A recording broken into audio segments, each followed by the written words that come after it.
24 अक्टूबर आज़ाद कश्मीर की बुनियाद, शनाख्त और सकाफ़ती विरसे को याद करने का दिन है।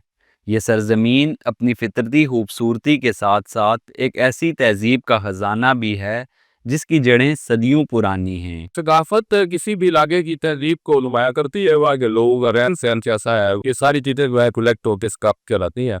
और जो जम्मू कश्मीर है इसकी तो वैसे ही बहुत ज़्यादा पुरानी तारीख है, 5-10 साल ऐसी मालूमा तारीख है। कश्मीरी सकाफ़त सिर्फ माजी की दास्तान नहीं बल्कि आज भी लोगों के रहन सहन, लिबास, खानों और अंदाज़े ज़िंदगी में ज़िंदा है। आमतौर पे हम सर्दियों में ये फेरन पहनते हैं और हमारे बुज़ुर्ग भी हैं जो वो भी फेरन का इस्तेमाल किया करते थे। और जिस तरह के आप कह रहे हैं कि दिन ब दिन जो वक्त है वो तेज़ी से बदलता जा रहा है और लोग अपनी सकाफ़त से दूर होते जा रहे हैं, लेकिन एज अ यंगस्टर मैंने ये कोशिश की कि जो अपना कल्चर है उसको हम प्रमोट करें और हम अपनी जो कश्मीरी, पहाड़ी, गोजरी, बल्ती, शीना, जितनी भी ज़बानें कश्मीरी की ज़बानें, इनको हम प्रमोट करते हैं पूरे पाकिस्तान में, पूरे कश्मीर में। और साथ में जो अपने जो सकाफ़ती लिबास है उसको हम पहन के पूरी पाकिस्तान में हम ट्रैवल करते हैं एज आप कह लें कि कल्चर एम्बेसडर।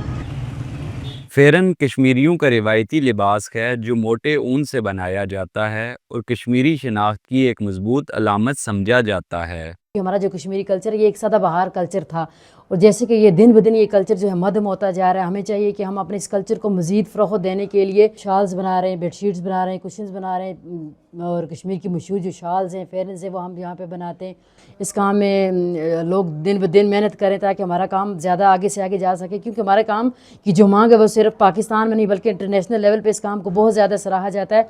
और मेरी कोशिश है कि मेरा जो इंस्टीट्यूट है, मैं बच्चियों को काम सिखा के अपने जो कल्चर है इसको ज़्यादा से ज़्यादा फ़रोग़ दूँ ताकि ये जो हमारा कल्चर है हमारे साथ सारी ज़िंदगी चलता रहे।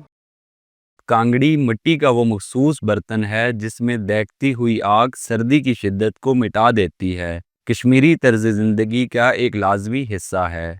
और जब बात हो मेहमान नवाजी की तो कश्मीरी खानों का जिक्र किए बगैर ये कहानी अधूरी रह जाती है। यहाँ पे जो खाने हैं, तो अगर वाजवान की बात की जाए तो उसके अंदर 124 से ज़्यादा डिशेज है, मुख्तलिफ़ किस्म की है। तरामी के अंदर मुख्तलिफ़ आइटम लगाए जाते हैं। तरामी जो है वो एक प्लेट है बड़ी सारी, जिसमें 4 लोग बैठते हैं और वो खाना खाते हैं। उसमें आपको चावल भी मिलेंगे खाने को। वाजवान के अंदर जो उसकी एक वो ख़ास डिश जिसको कहते हैं गुश्ताबा, ये उसका एक मेन डिश है। जो गोश्त होता है उसको कूटा जाता है, बिल्कुल उसको बिल्कुल इस तरह मक्खन की तरह बना दिया जाता है। कूट कर उसके बाद उसकी गोले बनाए जाते हैं। गोले पे उसको तैयार किए जाते हैं, इसको उबाला जाता है, उसके बाद उसको तैयार किया जाता है। ज़फ़राबाद में अगर आप स्पेसिफिक बात करें या नाश्ते में आपको जो चीज़ें नज़र आएगी वो पूरे पाकिस्तान में नज़र नहीं आएगी। बागरखानी यहाँ पे तंदूर में लगाई जाती है। पूरे पाकिस्तान में आपको बेकरी की बागरखानी मिलेगी, लेकिन यहाँ पे वो बागरखानी रोटी की तरह की है, लेकिन वो आजकल मैदे की भी बनाई जाती है। उसमें रात को उसे घी वगैरह लगा के छोड़ दिया जाता है और सुबह उस पर ठंडा लगा के उसे तंदूर के अंदर लगाया जाता है। इसी तरह आपको कुलचे यहाँ पे मिलेंगे। कुलचे जो है वो बैली में भी मिलेंगे, मुजफ्फराबाद में भी मिलेंगे। ये मुख्तलिफ चीज़ें हैं जो आपको पूरे पाकिस्तान में नज़र नहीं आएगी। मुजफ्फराबाद स्पेसिफिक जो ये चीज़ें हैं ये पूरी दुनिया के अंदर मशहूर है।